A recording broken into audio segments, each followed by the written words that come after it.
Okay. Refraction of light की series में हम लोग थोड़ा आगे बढ़ने वाले हैं, है ना। हम और जानेंगे कि इसके बारे में और क्या क्या चीजें अभी तक पढ़नी है, क्योंकि आज जो हमारा टॉपिक है बेसिकली वो तुम्हारा लॉज ऑफ रिफ्रैक्शन है। लेकिन अगर एक बार हम लोग रिवाइज कर लेंगे ना कि हमने हाँ कहाँ से स्टार्टिंग की थी, क्या क्या चीजें की थी, तो ज्यादा ठीक रहेगा। जब हमने पहली बार लाइट पढ़ा था तब हमने जाना था कि हाँ लाइट तुम्हारी एक स्ट्रेट लाइन में जाती है, और हमने इससे वेव रिलेटेड थ्योरी में ये जाना था कि लाइट तुम्हारी तभी तक स्ट्रेट जाएगी जब तक तुम्हारी मीडियम नहीं चेंज होगी। तो उसके हिसाब से हमने दो मीडियम के बारे में जाना था, एक तुम्हारा मीडियम वन और एक तुम्हारा मीडियम टू। जब मैं बोल रहा हूँ मीडियम वन तो इसका मतलब हो सकता है कि वो तुम्हारा रेयर हो, है ना, रेयरर हो, या फिर हो सकता है वो तुम्हारा तुम्हारा डेंसर हो। इस चीज से हमने रिलेटेड पढ़ दिया था। तो जब हमारा ये सारा टॉपिक क्लियर हो गया था फिर हमने जाना था कि हाँ तुम्हारा जब भी कभी मीडियम वन से मीडियम टू में लाइट जाती है तब वो तुम्हारी बेंड हो जाती है। तो इस बेंडिंग का हमने कॉज भी जान लिया था कि कॉज किस वजह से होता है, कॉज ऑफ रिफ्रैक्शन में ना। कॉज ऑफ रिफ्रैक्शन में हमने ये जाना था कि हाँ जब भी तुम्हारी लाइट तुम्हारे किसी भी डेंस मीडियम से इन सबसे जाएगी तो तुम्हारा बेंड हो जाएगा। फिर हमने इसका प्रॉपर एक एक्सपेरिमेंट से भी हमने करके बताया था कि हाँ तुम्हारा जो वेवलेंथ के थ्रू हमने बताया था कि हाँ तुम्हारी लाइट ही क्यों होती है, कि स्पीड ऑफ लाइट ही क्यों मैटर करती है जो तुम्हारी मतलब क्या कहते हैं लाइट को बेंड कर रही है। तो जब हमने ऑब्लिक डाला था तब हमें पता चला था, अगर हम उसी को नॉर्मल डाल दे रहे थे तो हमें पता नहीं चल रहा था। फिर हमने ऑप्टिकली डेंसर और ऑप्टिकली रेयर मीडियम के बारे में जाना, है ना। ऑप्टिकली तुम्हारा डेंसर मीडियम और तुम्हारा ऑप्टिकली तुम्हारा रेयर मीडियम के बारे में जान लिया था। फिर उसके बाद अच्छा गेस कर सकते हो बताओ मुझे, और फिर हमने किसके बारे में जाना था, और हमने क्या पढ़ा था ऑप्टिकली डेंसर और रेयर मीडियम पढ़ने के बाद, बता सकता है कोई। सर रियल एग्जांपल रिफ्रैक्शन के। हाँ रिफ्रैक्शन के हमने जाना था कि जब भी तुम्हारा मान लो हमने तीन केस जाने थे। पहला केस हमने ये जाना था कि कभी भी अगर इंसिडेंट है, अगर वो तुम्हारा रेयर फ्रैक्शन से तुम्हारा मतलब क्या कहते हैं डेंसर मीडियम में जा रही है, तो लाइट किधर साइड को बेंड होगी, टुवर्ड द नॉर्मल होगी या अवे द नॉर्मल होगी। फिर हमने ये देखा था कि अगर ग्लास से तुम्हारी बाहर जा रही तो तुम्हारी रेयर तो तुम्हारी क्या होगी, अवे द नॉर्मल होगी या टुवर्ड द नॉर्मल होगी। फिर हमने तीसरा तीनों केस ले लिया था कि जब मान लो कि मतलब हाँ तीनों मतलब जा रही है, तब हमने वहां कंसेप्ट तुम्हारा मतलब क्या कहते हैं इमरजेंट रे का भी पढ़ दिया था। इमरजेंट रे से रिलेटेड में सारी चीजें डालनी थी। फिर जब सब पढ़ चुके थे फिर हमने देखा था कि जितनी भी हमारी जो भी लाइन जो भी इंसिडेंट रहे हो सारी तुम्हारी एक ऑब्लिक एंगल पे पड़ रही है, मतलब कोई ना कोई उसका एंगल बना रही है। तो फिर एक क्यूरियोसिटी थी कि अच्छा मान लो कि अगर वो सारी नॉर्मल पड़ेंगी तो क्या सेम फेनोमेना होगा। तब हमने जाना था नहीं, नॉर्मल में तुम्हारी कोई भी बेंडिंग ऑफ लाइट नहीं होती है।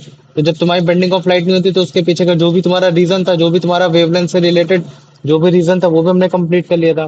तो जो हमारा लास्ट टॉपिक था ये था कि जो हमारे जितने भी इफेक्ट्स हैं रिफ्रैक्शन के, जो हमारे डे टू डे लाइफ पढ़ते हैं, हमने उससे रिलेटेड एग्जाम्पल पढ़ दिए थे जो कि सारे प्रोमिनेंट है। ये वन मेन है क्योंकि एग्जाम में कोई भी पर्टिकुलर कोई भी एक एग्जाम्पल को पूछ के पूछ देगा कि आप उसका वो उसका उसको ब्रीफ करो, उसको एग्जाम्पलीफाई करो कि ऐसा क्यों होता है। तो उससे रिलेटेड हमने जाना था कि अगर मान लो कि कोई चीज पार्शियली इमेज है तो वो आपको मतलब जिस पॉइंट से तुम्हारा जिस जिस पॉइंट से आपका मीडियम चेंज हो रहा है वहां से वो बेंड होते हुए दिखेगी। ठीक वैसे हमने दूसरा जाना था कि अगर मान लो कि पार्शियली इमेज नहीं, वो फुली इमर्ज हो रखी है, तो फुली इमर्ज होने पर वो क्या हो जाएगी, वो थोड़ी मतलब क्या कहते हैं अपवर्ड होगी, सरफेस से अपवर्ड होगी। इसी चीज से रिलेटेड हमने एक एग्जांपल तुम्हारा स्विमिंग पूल वाला पढ़ लिया था। और फिर हमने अभी तक ना जाने कम से कम 100 से 150 तक एमसीक्यूज भी कर डाले। तो ये मतलब क्या कहते हैं अभी तक कि ये जो पेंसिल वाला दिखा। हाँ वही पेंसिल वाला वो स्टार्टिंग है ना बेटा, पार्शली इमर्स्ड। पार्शली इमर्स का मतलब क्या होता है कि जो तुम्हारी पेंसिल जो थी वो तुम्हारी पार्शली इमर्स थी। जो सरफेस पानी के ऊपर था वो तुम्हारा मतलब स्ट्रेट जा रहा था, लेकिन जैसे ही वो पानी में आ गया तो वो थोड़ी सी बेंडिंग दिख रही थी। तो इसी वजह से बेंड दिख रही थी क्योंकि जो लाइट रे आ रही तुम्हारी पेंसिल से वो तुम्हारे वाटर से तुम्हारी आईज में पड़ रही, मतलब तुम्हारे डेंसर से रेयरर में आ रही, तो जिसकी वजह से वो बेंड होते हुए दिख रही थी। तो ये सारे हमने एग्जाम्पल पढ़े थे, इससे रिलेटेड जितने भी एमसीक्यूज थे वो हमने कर लिए थे। और अब तक अगर हम लोग टोटल करें तो कम से कम 100 एमसीक्यूज तो कर ही चुके हैं। और इससे रिलेटेड हम लोग मतलब क्या कहते हैं 10-15 वो भी कर चुके हैं, आंसर राइटिंग्स भी कर चुके हैं, है ना। तो ये सारी चीजें आज हम जितना भी अभी तक हमने कॉन्सेप्ट पढ़ा, ये जो भी चीजें पढ़ी, तो इससे रिलेटेड हम लोग क्या मतलब क्या कहते हैं क्या कंक्लूजन लेकर आ सकते हैं। जैसे हम लोगों ने रिफ्लेक्शन में पढ़ा था, रिफ्लेक्शन में जब हम लोग कंक्लूजन लेकर आए थे तो वो कंक्लूजन हमने लॉज से रिलेटेड पढ़ा था कि हाँ वो जो चीजें होती है वो बेसिकली लॉज में कन्वर्ट कर दी जाती है। तो ठीक वैसे लॉ भी कुछ होते हैं, ऐसे कुछ लॉज होते हैं जो तुम्हारे रिफ्रैक्शन को डिफाइन करते हैं कि हाँ अगर हम पृथ्वी में है, आसमान में, आकाश में, कहीं में भी है, तो ये जो तुम्हारे लॉज है रिफ्रैक्शन के वो कभी चेंज नहीं होंगे। तो तुम मुझे बताओ रिफ्लेक्शन का सबसे पहला लॉ क्या था। आयुष तुम बताओ मुझे, रिफ्लेक्शन का सबसे पहला लॉ, बैकग्राउंड आवाज हटाना। सर रिफ्लेक्शन का रिफ्रैक्शन।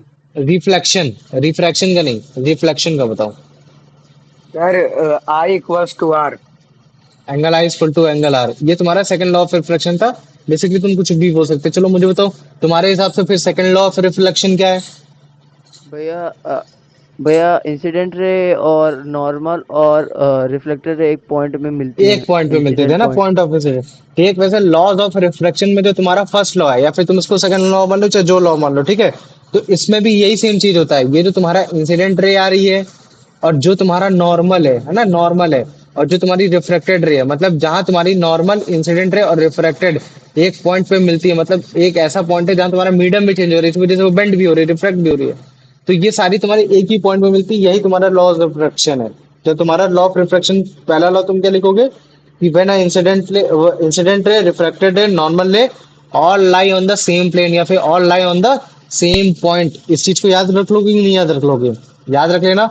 नॉर्मल जो कि तुम्हारी ये है, अगर जैसे मान लो कि एन ओ एन डैश, और तुम्हारा अगर मैं लिख देता हूँ, तुम्हारा ये कहते हैं ए और बी लिख देता हूँ, तो तुम्हारी जो नॉर्मल रे है वो तुम्हारी क्या हो जाएगी, एन ओ एन डैश, या फिर मैं इसको लिख सकता हूँ केवल एन ओ भी लिख सकता हूँ।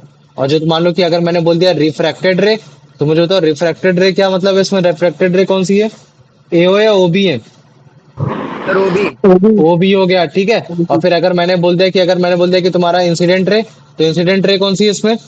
एओ। ए ओ है। एओ। तो अगर तुम इसमें देखोगे तो कॉमन तुमको पॉइंट कौन सा लग रहा है जहाँ तीनों मीटअप कर रहे हैं या फिर दोनों मिल रहे हैं? ओ। तो वो है तुम्हारा पॉइंट ओ। ओ, है ना, वो पॉइंट ओ है। और अगर तुमसे कोई पूछ ले कि पॉइंट ओ है उसकी आप प्रॉपर्टी बताओ, तो आप बताओगे कि वो पॉइंट एक बेसिकली वो मीडियम है जहाँ आपका मीडियम वन और मीडियम टू इंटरसेक्ट कर रहे हैं, कि मतलब एक साथ आ रहे हैं। तो ये जब मीडियम चेंज हो रहा है, इसी की वजह से जो आपका रिफ्रैक्टेड रे उसको हम लोग बेंडिंग ऑफ लाइट भी बोल देते हैं। अब मुझे बताओ ये समझ में आ गया कि नहीं आ गया? यही तुम्हारा पहला लॉ है। आ गया सर। आ गया ना? अब मुझे बता सकते हैं कोई सेकंड लॉ ऑफ रिफ्रैक्शन, जैसे इसमें angle i equal to angle r होता है, तो मुझे बताओ रिफ्लेक्शन के केस में बोल रहा हूँ कि रिफ्लेक्शन के केस में हर केस में तुम्हारा angle i equal to angle r होता है। तो मुझे बताओ क्या रिफ्रैक्शन के केस में क्या हर केस में तुम्हारा angle i equal to angle r होता है? नहीं सर। नहीं भैया, नहीं नहीं सर। होता है। एंगल तो i angle i greater equal than to one angle चले आर जाता कब है। होता है, किस किस केस में होता है? जब रिफ्लेक्ट सर जब सर, परपेंडिकुलर। हाँ, जब सर परपेंडिकुलर पड़ती है, जब आपकी लाइट रे यहाँ आपकी जो आपकी नॉर्मल है, इंसिडेंट और रिफ्लेक्टेड है, वो एक ही जगह आ रही है। तो मुझे बताओ उस हिसाब से तुम्हारा एंगल आई और एंगल आर कितना होगा? Sir zero. जीरो। जीरो होगा। वेरी गुड, है ना, इस चीज को याद रख लेना।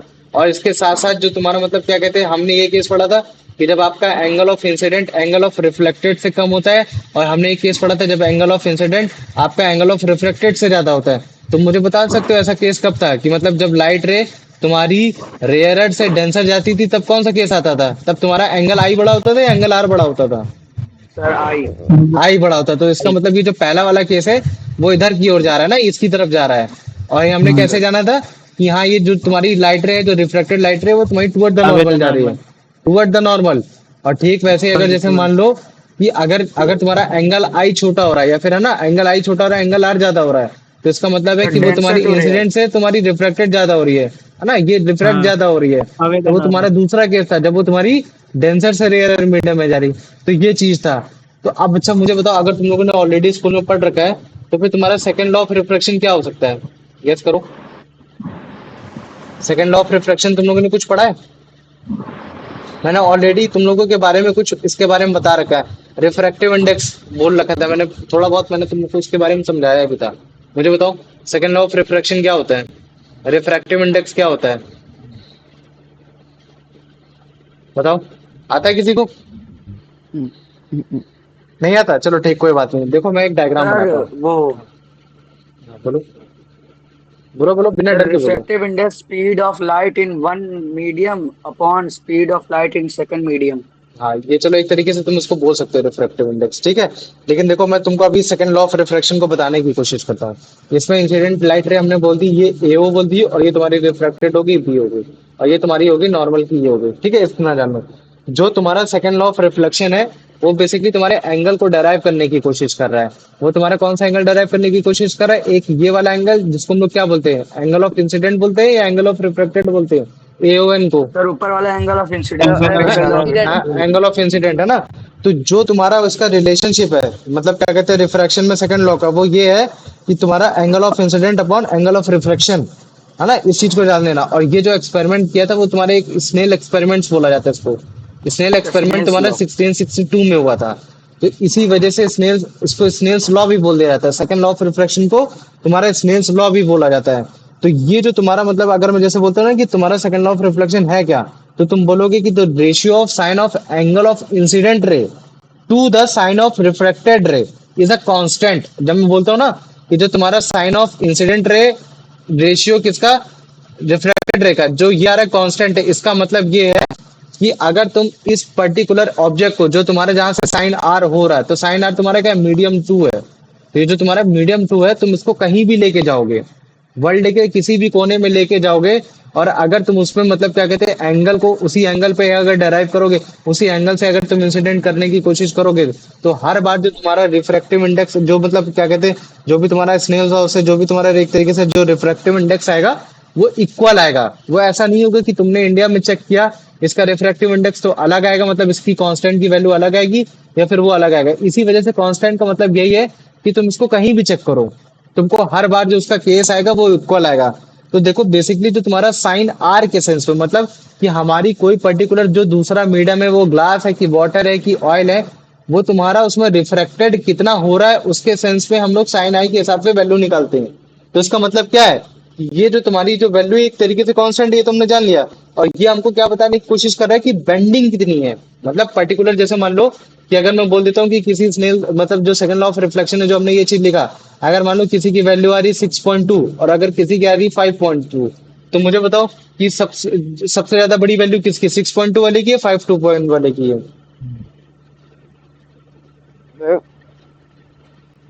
रिफ्रैक्टिव इंडेक्स में बोल रहा हूँ, है ना। अगर जैसे मान लो कि अगर रिफ्रैक्टिव इंडेक्स आ जाता है, ठीक है, तो रिफ्रैक्टिव इंडेक्स 6.2 बड़ा होता है या 5.2 बड़ा होता है? मैं जो 6.2 बड़ा होता है। क्या होता है 6.2? और ये जो रिफ्रैक्टिव इंडेक्स है, ये क्या बताने की कोशिश कर रहा है कि कोई चीज तुम्हारी कितनी बेंड कर रही है। तो मुझे बताओ, अगर जैसे मान लो कि किसी की वैल्यू दो को कंपेयर करें, 6.2 5.2, तो इसका मतलब क्या है कि जो तुम्हारा, अगर जैसे मान लो कि एक मीडियम ये 1 है और एक मीडियम ये है तुम्हारा, ठीक है, मतलब मान लो कि दो तुम्हारे बॉक्स हैं, एक का रिफ्रैक्टिव इंडेक्स है 5.2 और एक का रिफ्रैक्टिव इंडेक्स है 6.2, तो मुझे बताओ लाइट सबसे ज्यादा तुम्हारी बेंड किसमें होगी? Toward the no, 5.6। 6.2 में, है ना। क्यों? क्योंकि उसका रिफ्रैक्टिव इंडेक्स ज्यादा है। तो इस चीज को हमेशा याद रखना कि जो रिफ्रैक्टिव इंडेक्स होता है वो बेसिकली तुमको यही बताने की कोशिश करता है कि तुम्हारी लाइट रे कितनी बेंड हो रही है, क्योंकि अलग अलग चीजें अलग अलग तरीके से बेंड करने की कोशिश करती हैं। अब हो सकता है कि जो ग्लास मेरे घर में हो, वो ग्लास तुम्हारे घर में हो, लेकिन मेरी उसकी लाइट की बेंडिंग कैपेसिटी अलग होगी, तुम्हारी लाइट की बेंडिंग कैपेसिटी अलग होगी। तो वो जो मैं बोल रहा हूँ कि वो इतना बेंड कर पा रही है, वो इतना बेंड कर पा रहा है, तो बेसिकली हम उसका रिफ्रैक्टिव इंडेक्स निकालने की कोशिश कर रहे हैं। तो वो जो रिफ्रैक्टिव इंडेक्स का जो फॉर्मूला है वो यही है, sine i upon sine r, जिसको हम लोग बोलते हैं स्नेल्स लॉ। क्या बोल देते हैं उसको? स्नेल्स लॉ बोल देते हैं। और यही तुम्हारा इस चीज का वो है, मतलब क्या कहते हैं, सेकंड लॉ ऑफ रिफ्रैक्शन है। मुझे बताओ इतना समझ में आ गया कि नहीं आ गया? हाँ सर। आ गया ना। तो अच्छा मुझे बताओ, अगर जैसे मुझे कंपेयर करना हो ग्लास और तुम्हारा, मतलब क्या कहते हैं, एक मान लो कि मैं वाटर कंपेयर कर लेता हूँ, तो मुझे बताओ किसका रिफ्रैक्टिव इंडेक्स ज्यादा होगा, वे ग्लास का ग्लास होगा या वाटर का होगा? ग्लास ग्लास का होगा। ग्लास अगर जैसे ग्लास। मान लो कि अगर मैंने एयर भी ले आया, तो मुझे बताओ अब किसका ज्यादा होगा refractive glass index? Air glass, glass glass. का, है ना। ग्लास का। तो इसका मतलब है कि अगर तुमको कभी सीरीज बोल दे कि तुमको तीन चार ऑब्जेक्ट दे दे, ऑयल दे दे या फिर तुमको कुछ और अलग चीजें दे दे, अभी मैं उनके सबके भी बताऊंगा, इनकी वैल्यू भी बताऊंगा कि ग्लास का रिफ्रैक्टिव इंडेक्स यूजुअली कितना होता है, वाटर का कितना होता है, एयर का कितना होता है। जब इनका चार्ट आएगा तो मैं इसके बारे में बताऊंगा। लेकिन अभी मुझे बताओ कि जो मैंने तुमको मतलब क्या कहते हैं सेकंड लॉ ऑफ रिफ्रैक्शन पढ़ा है, ये समझ में आ गया कि नहीं आ गया? हाँ भैया। किसी को कोई डाउट है? नहीं भैया। नहीं है ना। तो देखो अभी तुमको दिखाते हैं, ये देखो ये क्या है, ये फर्स्ट लॉ ऑफ रिफ्लेक्शन का वो है डायग्राम है, जिसमें तुम्हारा incident ray, refracted ray, normal रे, तीनों एक पॉइंट पे आ रही, क्या आ रही, all lie in the same plane, और वो प्लेन क्या है तुम्हारा, ओ है। ठीक है, तो फिर इसको और अच्छे से डिफाइन कर सकते हो कि एक इंसिडेंट रे एओ है सर, है ना, और आपकी क्या कहते हैं एक रिफ्रैक्टेड है ओबी है सर, और फिर आपका मतलब क्या कहते हैं एक नॉर्मल है जो कि आपकी ओ एन है, और ये आपके सेम प्लेन पेपर पे आ रही है, मतलब एक पॉइंट पे आ रही है, जिस पॉइंट का नाम है आपका ओ है, जहां से आपका मीडियम चेंज हो रहा है। तो ये तुम्हारा फर्स्ट लॉ ऑफ रिफ्रैक्शन था। और अगर मान लो कि अगर मैं सेकंड लॉ ऑफ रिफ्रैक्शन की बात करूंगा, तो second law of refraction basically जो तुम्हारा रिलेशन बताना चाह रहा है, वो एंगल ऑफ इंसिडेंट और एंगल ऑफ रिफ्लेक्शन के बारे में बताना चाह रहा है। और ये जो एक्सपेरिमेंट है, ये तुम्हारा स्नेल्स एक्सपेरिमेंट के थ्रू आया था 1621 में, मैंने शायद 1662 लिख दिया था, ठीक है। ये चीज है। तो जो तुम्हारा सेकंड लॉ ऑफ रिफ्लेक्शन है, इसी वजह से इसको स्नेल्स लॉ ऑफ रिफ्लेक्शन भी बोलते हैं। और इस स्नेल्स लॉ के अकॉर्डिंग तुम्हारा ये बोला जाता है कि जो तुम्हारा angle of incident upon angle of reflection is equal to constant. तो ये जो तुम्हारा अपॉन में बोला इसको रेशियो बोला जाता है। और कभी भी अगर इसकी डेफिनेशन लिखोगे तो ऐसे लिखोगे the ratio of sine of angle of incident, मतलब साइन थीटा कॉस थीटा तुम लोग के ट्रिग्नोमेट्री में पढ़ाया गया होगा।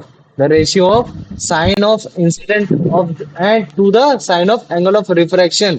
तो ये जो इसकी वैल्यू आ रही है इज का मतलब क्या, इसकी वैल्यू है वो क्या है, कांस्टेंट है। वो गिवन पेयर ऑफ मीडियम, मतलब कि ऐसा नहीं होना चाहिए कि तुम अभी जो तुम एयर ले रहे हो बाद में कहीं और जाके एयर लो, या शायद तुम वैक्यूम में ले लेने को, तो उस समय रिफ्रैक्टिव इंडेक्स तुम्हारा अलग आ जाएगा। तो ये जो बोल रहे हैं ना for a given pair of media, वो फिर एयर और ग्लास हो, फिर वो एयर हो चाहे वाटर हो चाहे जो हो, अगर तुम अलग अलग उसका निकालोगे तो अलग अलग रिफ्रैक्टिव इंडेक्स आएगा। तो ये कुछ वैसा था। और अगर इसी तुमको जो मैंने वर्ड बोला, अगर इसको तुमको रिप्रेजेंट करना है तो तुमको ऐसा बताना पड़ेगा, sine of angle of incident upon sine of angle of refraction. तुम्हारे एग्जाम में साइन आई और साइन आर की वैल्यू दी जाएगी। और अगर मान लो कि साइन आर और साइन आर की वैल्यू नहीं दी जाएगी तो तुमको निकालना आना चाहिए। जैसे मान लो कि तुम्हारा sine theta is equal to क्या होता है, मुझे बताओ। भैया बी अपॉन बी एच। अगर याद नहीं हो रहा तो ऐसे भी याद रख सकते हो, पाकिस्तान धोखा पैसा हिंदुस्तान हरा भरा। Sine theta is equal to p by h, मतलब परपेंडिकुलर अपॉन हाइपोटोनियस। तो अगर मान लो कि अगर मैं यहाँ से जैसे कोई बोल देता है कि अगर ए पॉइंट से कोई अगर इंसिडेंट लाइट रे आ रही है, पॉइंट ओ पे पड़ रही है, उसका डिस्टेंस 5 मीटर है, कुछ ऐसे बोल देता है, ठीक है। और इस तरीके से हम निकाल देते हैं, ठीक है। और हम अगर परपेंडिकुलर डाल दें, तो अगर मान लो कि परपेंडिकुलर की वैल्यू मालूम हो और हाइपोटेन्यूस की वैल्यू मालूम हो, तो हम लोग साइन थीटा की वैल्यू निकाल सकते हैं बड़े आसानी से। क्योंकि हो सकता है कि अगर वो बोल दे 1/2, तो 1/2 कितना होता है, क्या 30 होता है कि 45 डिग्री होता है कि 60 होता है ना। तो इस तरीके से भी तुमको वैल्यू निकालने के लिए बोल सकता है, इंटीग्रेट कर सकता है। ये सारे तुम्हारे हॉट क्वेश्चन में आ सकते हैं, लेकिन ज्यादातर ऐसा नहीं होता है। ज्यादातर के केस में क्या होगा, तुम्हारा मतलब क्या कहते हैं, इंसिडेंट एंगल दे देगा, रिफ्लेक्टेड एंगल दे देगा, बस इसको डिवाइड कर देना, आंसर आ जाएगा। ठीक है, ये चीज है। तो ये बड़ा आसान सी चीज है, कोई बड़ी टफ बात नहीं है, ठीक है।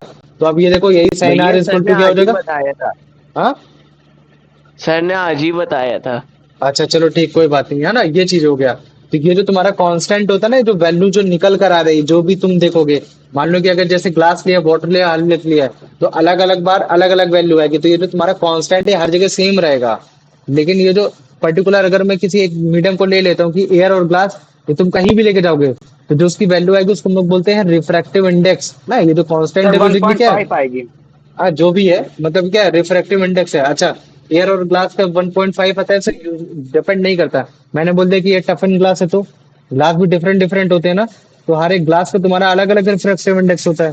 एयर में तो चलो मान लो कि स्पीड ऑफ लाइट तुम उसके हिसाब से लगा दे रहे हो, या फिर कुछ वैसे लगा दे रहे हो। लेकिन तुम्हारा अभी मैंने केवल एंगल ऑफ इंसिडेंट और एंगल ऑफ रिफ्रैक्शन के सेंस में मैंने तुमको समझाने की कोशिश की है।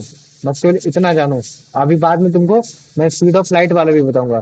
तो रिफ्रैक्टिव इंडेक्स जो बेसिकली है वो क्या है, तुम्हारा यही है, sine i upon sine r, और यही कांस्टेंट है। तो दोनों का मतलब एक ही है कि अगर कांस्टेंट की जो वैल्यू आ रही है sine i by sine r, वो बेसिकली यही बताना चाह रही है कि जो भी लाइट रे तुम्हारी जो पर्टिकुलर मीडियम से जा रही है, उसका रिफ्रैक्टिव इंडेक्स कितना है, वो कितना लाइट को बेंड कर रही है ना। तो ये जो तुम्हारा रिफ्रैक्टिव इंडेक्स होता है उसको डिनोट करते हैं एन से या यू से। कुछ लोग न्यू भी बोलते हैं इसको, न्यू, या फिर यू भी बोल देते हैं, ठीक है, एन या फिर न्यू। अभी जो मैं तुमको पढ़ाऊंगा तो मैं इस तरीके से रिप्रेजेंट करना सिखाऊंगा, ये चीजें है ना। ऐसे क्या होता है, क्या चीजें नहीं होता, इन सारे सिंबल को या फिर एन या फिर यू भी बोल दोगे तो भी चलेगा। तो देखो, refractive index n equal to क्या बोला जा रहा है, आप कांस्टेंट की जगह क्या लिख रहे हैं, एन लिख रहे हैं, बात वही है ना। तो एन की जगह क्या लिख दे रहे हैं, कांस्टेंट लिख दे रहे हैं, क्या है ना, ये चीज हो गया। या कांस्टेंट की जगह एन लिख दे रहे हैं, और एन ही क्या तुम्हारा रिफ्रैक्टिव इंडेक्स है या फिर यू। तो n equal to sine upon sine r. Sine i क्या है, जो तुम्हारा ये वाला एंगल है ना, sine of angle of incident. ये एंगल ऑफ इंसिडेंट को हम लोग साइन वैल्यू से ले रहे हैं। तो एक वजह से साइन आर तुम्हारा क्या है, एंगल ऑफ रिफ्रैक्शन है। वो मीडियम है, वो कोई भी मीडियम हो सकता है, एयर ग्लास वाटर जो भी है, ये सारी चीजें हैं। तो जब भी तुम इसकी वैल्यू निकालोगे तो कुछ ना कुछ तो सेम आनी ही आनी, ये चीज हो गया। तो याद रख लेना, जो तुम्हारा रिफ्रैक्टिव इंडेक्स होता है वो दोनों सिमिलर क्वांटिटी होती है। अच्छा मुझे बताओ, अगर जैसे मान लो कि एक कोई गाड़ी है, ठीक है, वो तुम्हारे 5 किलोमीटर चलती है 2 घंटे में, तो तुम इसका क्या निकालते हो, तुम इसकी स्पीड निकालते हो ना, 5/2। तुम बताते हो कि भैया 2.5 किलोमीटर पर आवर चल रही है। तो ये जो किलोमीटर पर आवर है ये तुम्हारी इसकी यूनिट है। यूनिट क्यों है? क्योंकि दोनों अलग अलग डायमेंशन है। लेकिन तुम्हारी साइन आर जो साइन आई और जो साइन आर है ये क्या है? इसकी जो क्वांटिटी वो सेम है, अलग अलग नहीं है। तो जिसकी वजह से उसमें कोई भी यूनिट नहीं लिखा जाता है, इस चीज को याद रख लेना। तो इसी वजह से हम इसमें कोई भी यूनिट नहीं लिखते। अगर हम यू की वैल्यू निकाल लें या फिर जो एन बोले या जो भी है, तो वैल्यू निकालेंगे तो उसमें कोई भी यूनिट नहीं निकाला जाएगा। एक तरीके का प्योर नंबर होता है, डायरेक्टली लिखा जाता है, ये चीज होता है। तो याद रख लेना, जो रिफ्रैक्टिव इंडेक्स होता है वो तुम्हारे एंगल ऑफ इंसिडेंट पे मैटर नहीं करता, रादर देन तुम्हारे एंगल ऑफ इस पे मैटर करता है कि तुम्हारा रिफ्रैक्शन कितना हो रहा है। क्योंकि यही बताता है कि जितना ज्यादा रिफ्रैक्शन होगा उतना ही ज्यादा उसका रिफ्रैक्टिव इंडेक्स होगा, मतलब उसका ही ज्यादा रिफ्रैक्टिव इंडेक्स होगा। क्यों? क्योंकि कुछ लाइट जो होती है वो ज्यादा बेंड होती है किसी चीज में, और कुछ लाइट होती है किसी चीज में बेंड कम होती है। तो ये जो तुम बोलते ना कि कोई भी मीडियम है अगर उसका रिफ्रैक्टिव इंडेक्स निकल रहा है, तो हम बेसिकली यही बताते हैं कि उसकी एबिलिटी कितनी है लाइट बेंड करने की। अगर किसी का रिफ्रैक्टिव इंडेक्स कम आ रहा है तो इसका मतलब है कि उसका मतलब लाइट की एबिलिटी बेंड करने की कम है, और अगर किसी की ज्यादा आ रही है तो उसका मतलब है कि उसकी लाइट की एबिलिटी करने की ज्यादा है। ये चीज है। अब जैसे इसको देखो, ये क्या है? ये एक तुम्हारा प्लास्टिक और एक तुम्हारा वो है ग्लास है। आप मुझे बताओ, इसमें देख के बताओ मुझे, यान बताओ किसकी सबसे ज्यादा वो होगी, मतलब क्या कहते हैं रिफ्रैक्टिव इंडेक्स किसका ज्यादा होगा? ग्लास का ज्यादा होगा या फिर उसका ज्यादा होगा? प्लास्टिक का होगा। ग्लास का ग्लास से ज्यादा होगा ना, क्यों? क्योंकि इसमें बेंडिंग ज्यादा हो रही है। तो ये जो हम लोग जो बता रहे हैं ना, ये वही चीज है, इसका रिफ्रैक्टिव इंडेक्स है। अब इसको हम लोग कैलकुलेट कर सकते हैं। अगर हम इसका साइन एंगल निकाल लें इंसिडेंट और रिफ्रैक्टेड, तो हमें बड़े आसानी से पता चल जाएगा। तो हर एक चीज की एक अलग अलग होती है। हो सकता है कि रिफ्रैक्टिव इंडेक्स जो है वो तुम्हारा अलग अलग हो, लेकिन हमको मालूम है कि वाटर में ज्यादा लाइट बेंड होती है तुम्हारे, वो सॉरी ग्लास में ज्यादा बेंड होती है एज कम्पेयर टू वाटर। तो अगर मैं इसके हिसाब से बोलूंगा रिफ्रैक्टिव इंडेक्स किसका ज्यादा है, तो तुम बोलोगे भैया रिफ्रैक्टिव इंडेक्स आपका ग्लास का ज्यादा है, क्योंकि आपका लाइट ग्लास में ज्यादा बेंड होती है, वाटर में कम होती है। ठीक वैसे अगर मैं बोलूंगा कि अच्छा फिर रिफ्रैक्टिव इंडेक्स तुम्हारा एयर और ग्लास का किसमें ज्यादा है, तो तुम बोलोगे भैया इसमें भी ग्लास का ज्यादा होगा। क्यों? क्योंकि लाइट आपकी एयर में कम बेंड होती है, आपकी वाटर में ज्यादा बेंड होती है, क्योंकि आपका जो वाटर है वो डेंसर मीडियम है, इस वजह से। तो मुझे बताओ ये जो दो लॉस है ये तुम लोग को समझ में आ गया कि नहीं आ गया? हाँ भैया। जो दो लॉस के बारे में समझा कि आया कि नहीं आया, बताओ मुझे। हाँ भैया। आ गया ना? तो ये देखो, अब क्वेश्चन आएगा ऐसे तुम्हारे पास कि एक एंगल ऑफ इंसिडेंट तुमको दे रखा है रे ऑफ लाइट का जो कि है 37 डिग्री, और एक एंगल ऑफ रिफ्लेक्शन दे रखा है ग्लास का, एयर का दे रखा है 37 डिग्री और 24 डिग्री। तो मुझे बताना है कि रिफ्रैक्टिव इंडेक्स क्या होगा। तो हम लोग को देखो साइन तुम्हारा साइन 0, साइन 30, साइन 45, साइन 60 है ना, साइन 90, इनकी वैल्यू मालूम है, लेकिन इनकी वैल्यू नहीं मालूम है। ठीक है? तो ज्यादातर केस में जो होता है ना, इन केस में तुमको वैल्यू प्रोवाइड कर दी जाएगी। तो जो तुम्हारी साइन 30 की वैल्यू होती है वो तुम्हारी 0.6 होती है। कितनी होती है? 0.6 होती है। और जो तुम्हारी साइन 24 होती है वो तुम्हारी 0.4 होती है। तो मुझे जल्दी बताओ, मैं तुम लोग को केवल 15 सेकंड दे रहा हूँ, 15 सेकंड में इसका आंसर बताओ कितना होगा, इसका रिफ्रैक्टिव इंडेक्स कितना होगा? जल्दी बताओ। अगर कोई भी एक लाइट है वो एयर से आ रही है और वो ग्लास में जा रही है ना, ग्लास में जा रही है, तो मुझे उसका रिफ्रैक्टिव इंडेक्स बताना है। तो जैसे अभी आयुष ने बोल दिया था 1.5 होता है, तो 1.5 तभी होगा जब तुम्हारा उसकी जो एंगल ऑफ इंसिडेंट होगा 37 डिग्री पे होगा, और जो एंगल ऑफ रिफ्रैक्टेड होगा वो 24 डिग्री पे होगा ना, ये चीज होगा। तो इस चीज को समझ लेना। तो तुमको इस तरह से प्रॉपर डायग्राम बना देना, फिर ऐसे समझा देना कि जो आपका एंगल ऑफ इंसिडेंट है वो 37 डिग्री है, और जो आपका रिफ्रैक्टेड है वो आपका 24 डिग्री है ना। तो इस तरीके से समझाओगे तो ज्यादा अच्छा रहेगा। जब आप इसकी वैल्यू निकालोगे, जब वैल्यू निकालोगे तो जो आपका आंसर आएगा वो आएगा n इक्वल टू या फिर u इक्वल टू 1.5। तो ये जो 1.5 जो वैल्यू आएगी ये बताना चाह रहा है कि ग्लास की कैपेसिटी है किसी भी लाइट को बेंड करने की, इससे ज्यादा डिग्री पे वो उसको बेंड नहीं कर पाएगा। ये चीज है, उसकी रिफ्रैक्टिव इंडेक्स है ना, इस चीज को समझ लेना। तो मुझे बताओ ये समझ में आ गया कि नहीं आ गया जो मैंने अभी तुम लोग को पढ़ाया आज? हाँ भैया, आ गया। आ गया ना? चलो ठीक है। आर्यन इसका आंसर बताओ। हाँ भैया। माइक पास में रख के बोलना। What does the first law of the reflection of light state about the incident ray, reflected ray, and the normal? They are all perpendicular to each other. They all lie in the different planes. They all lie in the same plane. They all lie in the same plane. Very good, चलो ठीक है। अब यहाँ इसका answer बताओ। अगर मान लो कि जैसे मान लो कि अगर मैं डायग्राम बना देता हूँ, ठीक है, क्वेश्चन तुम पढ़ो। क्वेश्चन तो पढ़ो।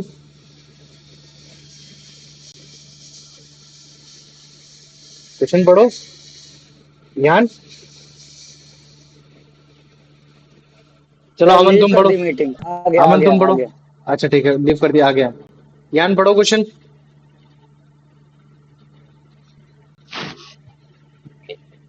In the given diagram, which ray represent the incident ray?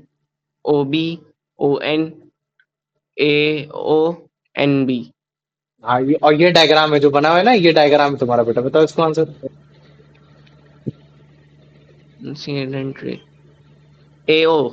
ये हुआ ना, तो वेरी गुड, चलो ठीक है, इस तरह से धीरे धीरे आ जाएगा। और जो लेक्चर रह गया उनको देख लेना ताकि और अच्छे से समझ में आ जाए। अमन बेटा इसका आंसर बताओ।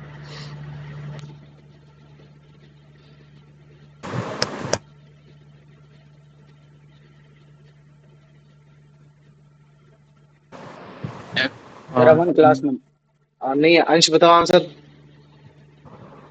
according अंश पढ़ो। अंश भी नहीं है According क्लास to में। the first law of अरे आ गए भैया, आ गए। पढ़ो। According to the first law of refraction, if the incident ray AO, the refracted ray OB, and the normal ON are considered, where do they all lie? In a plane perpendicular to the paper, in a in a plane that is half in air and half in glass, in the same plane which is plane of the paper. They do not necessarily lie in a single plane. भैया सी वाला, सी वाला देखो, जब the मैं बोल रहा हूँ ना same इसमें plane. सेम प्लेन, तो जैसे मान लो कि हम इसका डायग्राम बनाते हैं, पेपर पे डायग्राम बनाते हैं, तो एक ही प्लेन पे मतलब एक ही जगह बन रहा है वो प्लेन, मतलब क्या होता है, जगह होता है।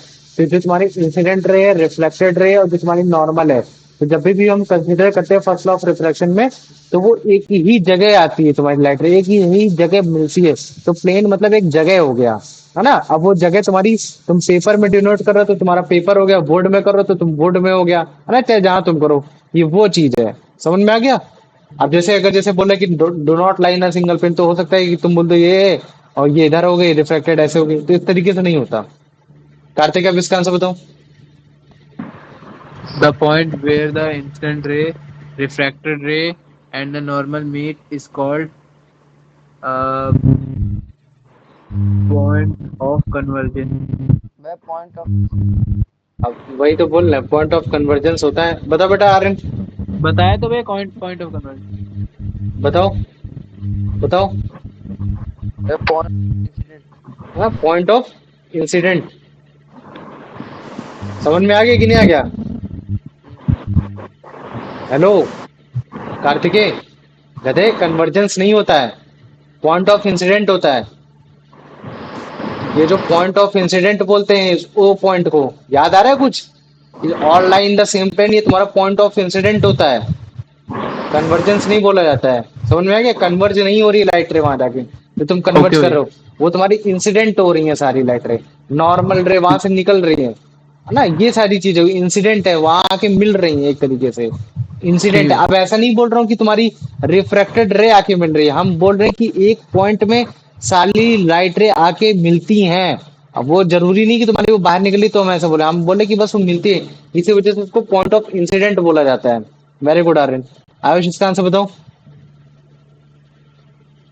Which is what is the line perpendicular to the surface at the point of incidence called line perpendicular to the sir is क्या? sir normal. नॉर्मल रेस ना, वेरी गुड भाई, मुझे लगा ये भी गलत बोलने वाला था। चलो ठीक है, अमन अमन नहीं तो फिर अंश बताओ इसका answer.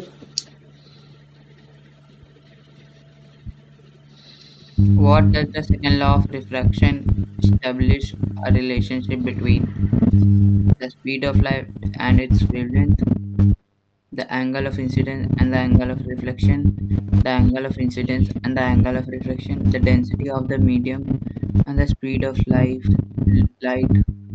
What does the second law of refraction establish a relationship between? Second law of भैया सी रिफ्लेक्शन। वाला, सी वाला पढ़ो तो उसको, एंगल ऑफ the इंसिडेंट और angle of angle of incidence and the refraction के angle बीच of में refraction. हाँ ये चीज है, उसके बीच में जो रिलेशनशिप है वो तुम्हारा रेशियो में है। तो अगर मैं रेशियो नहीं बताऊंगा, एमसीक्यू उसके थ्रू बताने की कोशिश करना। चलो ठीक है, अब यान इसका आंसर बताओ। भैया रेशियो में वही ना। The second law of हाँ, reflection is also known as Newton's second law of reflection. ये रिफ्लेक्शन लिख रखा है। Yes, sir, reflections. Refraction, Sir, B. Snell law of reflection, B. Snell's law of reflection, very good. और इसको reflection मत पढ़ो बेटा, रिफ्रैक्शन होता है, सर दिखा नहीं रिफ्रैक्शन। था टेस्ट। कोई बात नहीं, ठीक है। चलो ठीक है, अब आ जाओ आर्यन, इसका आंसर बताओ बेटा। Uh, how experimentally discovered the relation described by the second law of the 16 mic पास में रख के बोलो बेटा। how experimentally ये हाउ लिख discovered रखा है, तुम लोग क्वेश्चन नहीं पढ़ पा रहे हो। हु लिखा है कि हाउ लिखा है? sir who experimentally. experimentally discovered the relation discovered by the second law of reflection in 1621 by Isaac Newton, Christian Christian Huygens, ठीक है, विल्फ्रेड भैया सेरेनियस, से वाला ना। Yes. अभी तुमको कैसे समझ में आया? इस वर्ड से आया ना, स्नेल से वर्ड आया। तो जो उन्होंने 1621 में दिया, इनको कमेमोरेट करने के लिए जो तुम्हारा रिफ्रैक्शन का जो तुम्हारा सेकंड लॉ है उसके नाम पे रखा गया। इसी वजह से हम लोग इसको क्या बोलते हैं? स्नेल्स लॉ ऑफ रिफ्रैक्शन, जो कि ऊपर अभी यान ने आंसर दिया इसका। कार्तिक आप इसका आंसर दो, और जब अमन आ जाए तो बता देना मुझे। According to Snell's law of refraction, the ratio of sine of angle of incidence to the sine of angle of refraction, भैया constant for a given pair of medium. हाँ, for a constant for a given pair of medium. ऐसा जरूरी नहीं है कि वो हमेशा तुम्हारा वन है, या फिर इस पे भी हाँ। डिपेंड नहीं करता कि लाइट का कलर क्या है ना, कि वो इंफ्रारेड लाइट है फिर कौन सी लाइट है, इन सब पे भी डिपेंड नहीं करता वो, ठीक है ना। वो तुम्हारी इनवर्सली प्रोपोर्शनल है। वो अभी बात की बात है, स्पीड को लेकर बाद में चेक करेंगे। अभी बस ये है कि अगर दो मीडियम है, अगर एक है और एक तुम्हारा एक ग्लास है, वो पर्टिकुलर कोई भी ग्लास है ना, अगर हम उसको कोई भी जगह लेके जाते हैं, इंडिया, पाकिस्तान, चाइना, इवन जो अगर वैक्यूम में अगर स्पीड ऑफ लाइट को अगर मैं, और तुम्हारी जो एयर में अगर हर केस में अगर 3.8 मीटर पर सेकंड के हिसाब से लूं, तो भी हर बार जो तुम्हारा वैल्यू आएगी वो कांस्टेंट आएगी। तो इसी वजह से हम लोग गिवन पेयर ऑफ मीडिया बोलते हैं कि अगर हमें जो मीडिया दिया गया है वो अगर एकदम तरीके से दिया है, मीडियम मतलब होता है एक और मीडिया मतलब होता है दो, रूलर में हो गया। समझ में आ गया? चलो अब इसका आंसर बता दो Ayush. Which of the following expression correctly represents Snell's law? Sin R upon sin I, sin I, sin I upon sin R equals to constant. Equal to constant, very good. चलो ठीक है, आर्यन अब इसका आंसर बताओ बेटा। हाँ भाई बता रहा हूँ। what is the constant value obtained from the ratio of sin I and sin R called and लिखा है angle वो। called angle of diversion diversion है, deviation. critical angle refractive index क्या होगा आंसर है इसका? इसका सी सी, refractive वेरी गुड। index चलो ठीक है, आयुष इसका आंसर बताओ बेटा। The value of the constant sin I upon sin R for a ray of light passing from air into a particular medium is specially defined as the absolute refractive index of air, relative refractive index of air, refractive index of the particular medium, refractive index of the value of the constant of a ray. Sir, absolute refractive index of air.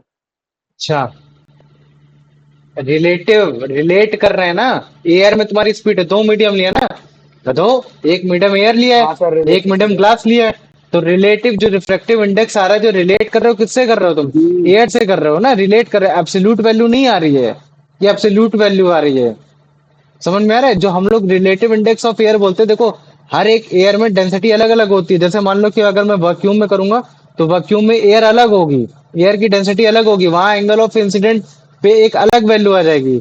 तो जो तुम्हारी constant value आती है sine i by sine r, है ना, कोई भी light रे जब भी तुम्हारी एयर से पर्टिकुलर किसी मीडियम में जाती है, तो हम उसको बोलते हैं कि हाँ वो जो रिफ्रैक्टिव इंडेक्स आ रहा है जो एयर की वजह से आ रहा है वो एक रिलेटिव है तुम्हारी साइन आर की तरफ, ना कि वो तुम्हारी एब्सोल्यूट वैल्यू निकालने की कोशिश कर रहा है। लेकिन जो वैल्यू आती है वो कांस्टेंट होती है, उसको हम लोग बोलते हैं रिफ्रैक्टिव इंडेक्स। ये हो गया। अंश बेटा इसका आंसर बताओ।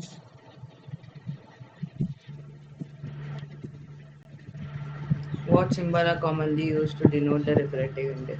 भैया एन और ये भैया सी वाला ये क्या है? न्यू, यू न्यू बोल देते, यू भी बोल सकते हैं ना। जैसे न्यू इस तरह से, मुझे मालूम नहीं कि इंग्लिश में लिखते कैसे, है ना, न्यू ये हो गया, है ना, तुम इस तरह से जान लो, न्यू या फिर यू। ठीक, ये हो गया। Very good. चलो ठीक है। अब इसका, अब ये वाला आंसर बताओ, यान इसका आंसर बताओ बेटा।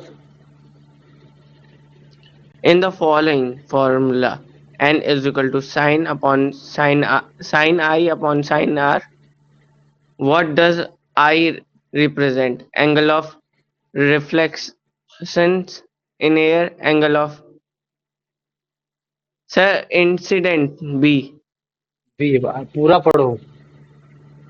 अच्छा, angle of angle of incident incident in air. In air, अगर मीडियम में बात की जाएगी तो दूसरा वाला केस हो जाएगा, जब तुम्हारी डेंसर से रेयर में जाती है तब वो तुम्हारा दूसरा आंसर हो जाता है। लेकिन ये जो तुम्हारा साइन आई है, ये साइन आई तुम्हारी एयर की बात ही नहीं कर रहा है। अच्छा तुम खुद सोचो, यहाँ तुम्हारी एयर लिखा है क्या तुम्हारा साइन है, पहले मुझे ये बताओ। ये जो जैसे मान लो कि मैंने फॉर्मूला लिखा, कहीं भी लिखा है तुम्हारा, मैंने sine i upon sine r लिखा, तो मुझे बताओ क्या हर केस में तुम्हारा साइन आई तुम्हारा एयर होगा? बताओ मुझे, कोई भी नहीं, बताओ। नहीं होगा ना। हो सकता है नहीं कि इस बार सर। अगर जैसे मान लो कि मैंने एंगल ऑफ इंसिडेंट इस बार तुम्हारा डेंसर मीडियम से ले लिया, तो तुम्हारा क्या वो एयर होगा तुम्हारा? फिर वो एंगल आई तुम्हारा क्या हो जाएगा? तुम्हारा एक तुम्हारा ग्लास हो जाएगा कि नहीं हो जाएगा? तो ये जो तुम्हारा yes sir. आई इसमें दिखा है, हाँ अगर सर। तुम्हारा एयर वहां नहीं लिखा है तो तुम बोलोगे एयर सर की इसमें जगह तुम लिखा नहीं मीडियम स्पेशली। बोलोगे। Medium. क्या बोलोगे? मीडियम बोलोगे। यहाँ जो एंगल ऑफ इंसिडेंट है वो किसी मीडियम का है सर, वो हमें नहीं मालूम। अगर वो एयर का है तो फिर उसके हिसाब से बी आंसर होगा, बस सीधी बात है। आप समझ में आ गया कि नहीं आ गया? Yes हाँ sir. सर आ गया। आ चलो गया फिर ना। तो पढ़ाई करें. प्रॉपरली ये चीजें लिखी होनी चाहिए, अगर लिखी नहीं है तो तुम उसको मीडियम ही बोलोगे, इस चीज को याद रख लेना, ठीक है? चलो Yes sir. ठीक है। अब कार्तिक बेटा इसका आंसर बताओ। The if light passes from air into glass and the angle of incident is angle of incident is I and the angle of refraction is R. What does the value of sine I and upon sine R represent? The where the refractive index air respect to glass. अच्छा, answer क्या होगा इसका? Air भैया air into glass है, air into glass. चलो ठीक है, कोई बात नहीं। अंश पढ़ो क्वेश्चन, क्वेश्चन का मीनिंग भैया बताओ बी फिर होगा, आंसर बताओ। बी होगा। अब तो बी हो ही जाएगा। अब अंश को क्वेश्चन पढ़ो, आंसर बताओ। If light passes from air into glass and the angle of incidence is I and the angle of refraction is R, what does the value of sin I upon sin R represent? देखो मैं बताता हूँ, सुनो बताओ। Refractive index of तुम्हारा जब भी glass. Refractive index लिखा जाता है ना, ये जो साइन है अपॉन साइन आर, है ना, साइन है अपॉन साइन आर जो तुम्हारी कांस्टेंट वैल्यू आ रही है, ये तुम्हारा क्या बताने की कोशिश कर रही है कि तुम्हारा refractive index Refractive air index का है या फिर तुम्हारा रिफ्रैक्टिव इंडेक्स तुम्हारा ग्लास का है? Sir B answer. हाँ, ग्लास का बताने की कोशिश करता है ना। तो यही जो चीज है, यही तो बता रहे कि अगर कोई भी लाइट रे अगर आपकी एयर से ग्लास में जा रही है और अगर उसका angle of incident i angle of reflection आ रहा है, तो अगर मैं साइन अपॉन साइन आर लिख देता तो उसका मतलब क्या? तो तुम ये बताओगे कि इसका मतलब ये है कि जो रिफ्रैक्टिव इंडेक्स ग्लास का कितना है एयर के कंपैरिजन में। समझ में आ रहा है? ग्लास का कितना रिफ्रैक्टिव इंडेक्स है, ना कि तुम्हारा refractive index of air with respect to glass. ये ग्लास का रिस्पेक्टिव इंडेक्स चेक किया जा रहा है एयर के कंपैरिजन में। समझ में आ गया कि नहीं आ गया? तो इसका आंसर क्या होगा? बी होगा। कंफ्यूज हो गए हो क्या हाँ कार्तिकेय? सर बी है। चलो ठीक है, कोई बात नहीं। आर्यन बेटा इसका आंसर बताओ। Why does the refraction index have no unit? हाँ, Because it is a large number, because it is a ratio of two similar quantity, because it depends on the angle of incident, because it is a physical constant, but because it is ratio of two similar similar quantities. Quantities, very good, चलो ठीक है फिर। आयुष, अब इसका answer बताओ। What type of a number is the refractive index considered to be? सोचा An math भी रख देता हूँ थोड़ी। irrational number. Yes, sir. मैंने सोचा मैथ भी रख देता हूँ थोड़े, एक दो question. An irrational number, a complex number, a pure number, a vector quantity. A complex number. वाह, कॉम्प्लेक्स नंबर। अभी तुम लोग जब 11th में आओगे ना, तब ये आयोटा वगैरह के बारे में पढ़ना। ठीक है, अब मुझे Okay. बताओ, कार्तिक बताओ इसका आंसर बेटा। है मैं नहीं सर वो क्लास में। कार्तिक क्लास में नहीं है। वेक्टर प्योर नंबर होता है बेटा। जब हम लोग कांस्टेंट की हाँ वैल्यू सर, प्योर निकालते हैं ना, नंबर। तो जो वैल्यू निकल कर आती है, अगर हम किसी चीज में अगर हम मान लो यूनिट नहीं लगा रहे हैं, मीटर पर सेकंड नहीं लगा रहे हैं, या फिर अगर हम मान लो कि हमने मीटर पर सेकंड स्क्वायर नहीं लगा रहे हैं, तो ये जो भी वैल्यू होती है तो बताती है तुम्हारी स्केलर क्वांटिटी या वेक्टर क्वांटिटी, इस हिसाब से होता है ना। स्केलर वेक्टर क्वांटिटी तुम लोगों ने क्लास 9 में पढ़ रखा होगा ना, तुम्हारा डायरेक्शन और मैग्नीट्यूड पे डिपेंड करती है। लेकिन अगर मान लो कि हमने कोई भी यूनिट नहीं लगाया, तो वो जो नंबर होता है वो तुम्हारा प्योर नंबर होता है। वो तुम्हारा 1 2 3 4 7 8 9 जो भी हो सकता है। अगर मान लो कि मैंने उसका रेशियो में तुम्हारा अंडर रूट लगा दिया, ये सब लगा दिया, तो ये जो इस तरीके के नंबर होते हैं वो तुम्हारा इरेशनल नंबर होता है। और जब तुम क्लास 12th में आओगे, तो क्लास 11th में आओगे, तो तुमको आई स्क्वायर की वैल्यू -1 होती है, 1 होती है, जिनको हम लोग आयोटा वर्ड से यूनिट करते हैं, ये उसके बारे में जानोगे। कॉम्प्लेक्स नंबर अलग होता है, रेशनल नंबर अलग होता है, प्योर नंबर अलग होता है, और तुम्हारा वेक्टर क्वांटिटी स्केलर क्वांटिटी अलग होती है, उसके हिसाब से जो यूनिट लिखी है अलग होती है। लेकिन जब भी हम लोग रिफ्रैक्टिव इंडेक्स निकालते हैं, है ना, क्या निकालते हैं? रिफ्रैक्टिव इंडेक्स, क्योंकि तुम्हारा होता है sine r upon sine i upon sine r. तो जो भी वैल्यू आती है वो कांस्टेंट आती है, उसमें कोई भी यूनिट नहीं होती है। तो जो नंबर अगर कांस्टेंट आ रहा है, कोई यूनिट नहीं है, तो हम उस तरीके के नंबर को बोलते हैं प्योर नंबर। आप समझ में आ गया कि नहीं आ गया? आ गया ना? हाँ हाँ भैया। सर आ गया। आ गया, चलो ठीक है। अंश, अब इसका आंसर बताओ बेटा। The refractive index of a substance is independent of which factor? A nature of the medium, the color of light, the angle of incidence, the temperature. भैया समझा नहीं मैं, इंडिपेंडेंट ऑफ विच फैक्टर मतलब? हाँ, मतलब बोल रहा है कि अगर आपको रिफ्रैक्टिव इंडेक्स बताना है किसी सब्सटेंस का, तो किस फैक्टर पे इंडिपेंडेंट है, मतलब उसको फर्क नहीं पड़ता कि वो चीज हो चाहे ना हो, लेकिन फिर भी मतलब वैल्यू कल आएगी वो। तुम्हारा एंगल ऑफ इंसिडेंट है, कल मुझे लग रहा है इस चीज में, लेकिन तुम लोग थोड़े कंफ्यूज हो रहे हो, लेकिन कोई बात नहीं। चलो यान, अब इसका आंसर बताओ बेटा। भैया एंगल ऑफ इंसिडेंस क्यों? अच्छा हाँ, एंगल ऑफ इंसिडेंस भैया, उसका कोई वही नहीं रहता है। हाँ ठीक है। रिफ्रैक्टिव इंडेक्स तो वो होता है ना भैया, कितने बेंड हो रही है। हाँ what चलो। does the refractive हाँ index of a medium indicate? First, मतलब A, its ability to reflect the light. Second, its ability to absorb the light. C, its ability to bend the light. Sir, C, bend ना, the ये light. Tablet to depend the light. तो कभी भी refractive index की कोई भी value आएगी, तो वैल्यू ये बताने की कोशिश कर रही है कि कोई लाइट रे कितनी बेंड हो रही है उस मीडियम में, है ना, उस मीडियम में, वो जो कि क्या है, तुम्हारा मीडियम 2 है। Very good. आप चलो आर्यन बेटा, इसका आंसर बताओ। हाँ भैया। If the refractive index of a glass is greater greater than that of water, what can be the concluded about बता रहा हूँ। बताओ आर्यन।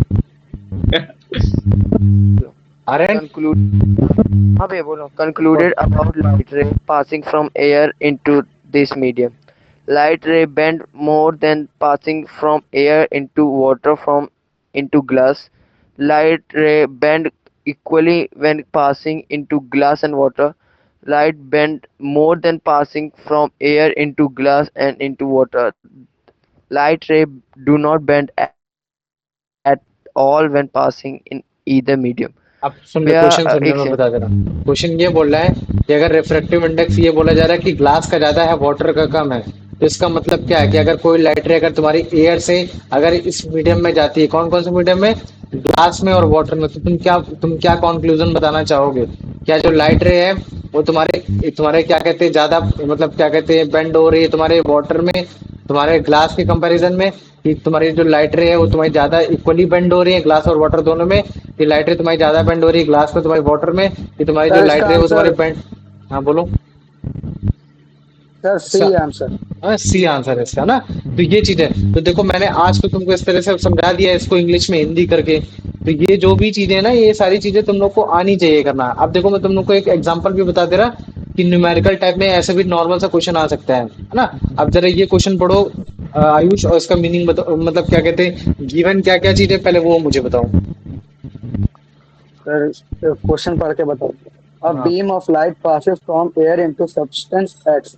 हम्म, If the angle of incidence be 72 degree and the angle of refraction be 40 degree, calculate the refractive index of a substance X. Given sin 72 equals to अच्छा given तो दे ही रखा है। 0.951। हाँ sir, given ये। ठीक है, तो रिफ्रैक्टिव इंडेक्स का क्या होता है, रिफ्रैक्टिव इंडेक्स मुझे बताओ। Sir sin I upon sin R। Sine r है ना, साइन अपॉन साइन आर। और अगर मान लो कि कभी भी आपको पन्ना भरना है तो उसको बड़े अच्छे से लिखना है। कैसे लिखना, कि sine of angle of incident, इस तरीके से हमेशा लिखना है, ऐसे लिखना, साइन ऑफ एंगल ऑफ हाँ सर। इंसिडेंट। ठीक है, फिर अपॉन में sine of angle of refracted, फिर इस तरीके से लिखना, फिर उसके बाद ऐसे नीचे लिख देना n is equal to sine i upon sine r. और फिर उसके बाद तुम इस तरीके से नीचे फिर ऐसे वैल्यू लिखना कि आई की वैल्यू है 72 डिग्री, जो कि तुम्हारे किसके इक्वल 72 डिग्री, और साइन आर की वैल्यू कितनी है तुम्हारी, 0.95। ये आई की वैल्यू है, सॉरी है ना, ये आई की वैल्यू दे रखी है, जी। एंगल ऑफ इंसिडेंट है ना, ये हो गया। और आर की वैल्यू कितनी, 42 डिग्री ना, ये सारी चीज हो गई। तो बाद में तुम इस 40 तरह सर। से लिखोगे कि sine 72 degree upon sine 40 degree, और बाद में फिर इस तरीके से लिख दोगे कि according to given sine 72 is equal to 0.951 और तुम्हारा साइन 40 इज इक्वल टू तुम्हारा 0.641। तो ये 72 40 आई की वैल्यू है, साइन आर उन सब की वैल्यू नहीं है। तो साइन 72 की जो वैल्यू होती है वो ये है, तुम्हारी साइन 40 की वैल्यू ये है। तो फिर इस तरीके से प्रॉपरली तुम इस तरीके से लिख दोगे 0.951 अपॉन 0.642, और जब तुम इसको सॉल्व करोगे तो समाओ ये 1.48 में आंसर आएगा। ठीक है, ये चीज है। तो तुम इस तरह से बताओगे कि this is a refractive index which actually tell कि sir air it into substance glass होगा मेरे साथ। क्या चीज। अरे वो थोड़ी ना तुमसे पूछ रहा है कि वो ग्लास है कि तुम्हारा वाटर है कि वो है, सब्सटेंस एक्स लिखा है ना, उसने ये पूछा क्या कि what is the substance x. अरे हाँ सर, ठीक। एजम्पशन क्यों कर रहे हो अपने फालतू के। वो अगर क्वेश्चन पूछे तब आंसर देना है, ऐसे अदरवाइज मत देना। समझ में आ गया। तो देखो यही चीज मैंने यहाँ भी बता रखी है, जो तुम्हारा फ्लो चार्ट है। ठीक, तो ये देखो पहले इस तरीके से प्रॉपरली फॉर्मूला लिख देना, फिर फॉर्मूले को और अच्छे से लिख देना, फिर साइन आई की वैल्यू लिखना, फिर साइन आई को फिर ऐसे लिखना, फिर उसके बाद गिवन में वो बता देना कि एक्चुअली में 72 की वैल्यू ये होती है और तुम्हारे 40 की वैल्यू ये होती है, और फिर उसको पुट करके आंसर निकालना। जब पुट करके आंसर निकालोगे तब थ्री सही तरीके से आ जाएगा। अब मुझे बताओ इतना आ गया कि नहीं आ गया। कल तुम लोग को मैं आ गया। सबस्क्रिप्ट से रिलेटेड में बताऊंगा कि जो तुम्हारा सबस्क्रिप्ट होता है ना, ये ए एन जी क्या होता है ना, इस तरीके की चीजें हो गई, या फिर जैसे मान लो है ना कुछ भी हो गया है ना, ये स्पीड को लेकर क्या होता है, V1 V2 क्या हो जाता है, इन सब के बारे में तुम लोग को कल मैं डिफाइन कर दूंगा। लेकिन आज से रिलेटेड क्वेश्चन नोट कर लो। ठीक, करें, हाँ कल न्यूमेरिकल करें। पहले पढ़ लो न्यूमेरिकल, इसके बाद ही हो पाएगा ना, अभी तो कंसेप्ट तुम्हारा आधा है, केवल अभी यही है। ठीक है, what is the first law of refraction. ठीक है, ये तुम्हारा है सब 2 मार्क्स से। खोल के ठीक है, क्वेश्चन नंबर 2 है तुम्हारा, शांत रहना भी। ठीक है, एक्सप्लेन। ठीक है, explain second law of refraction. ठीक है, explain second law of refraction. ठीक, विथ एग्जाम्पल। ठीक है, एग्जाम्पल के साथ पहले सेकंड लॉ ऑफ रिफ्रैक्शन अच्छे से समझाओगे, फिर एक क्वेश्चन डालोगे, फिर वो चीज है। तो ये तुम्हारा है 5 से 6 मार्क्स का, 6 मार्क्स का लिख दे रहा। अब मुझे बताओ इन 2 क्वेश्चन में किसी को कोई डाउट है। नहीं सर। पक्का। सबसे पहला नया हाँ सर। आयुष का ही आता है नया, लेकिन अगर मैं बोलूंगा कि सबसे पहले आंसर राइटिंग कौन लिख कर भेजता है, तो आयुष सबसे लास्ट में भेजते हैं।